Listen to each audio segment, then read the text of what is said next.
Ang tawag dyan?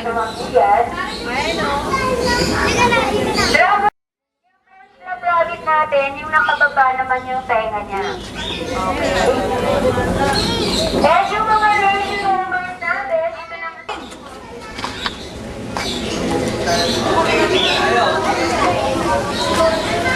Okay, dear parents, dito na po tayo sa last Tiger Barks naman po yung tawag dyan. So, sino naman po hindi pwedeng ihalo sa goldfish kasi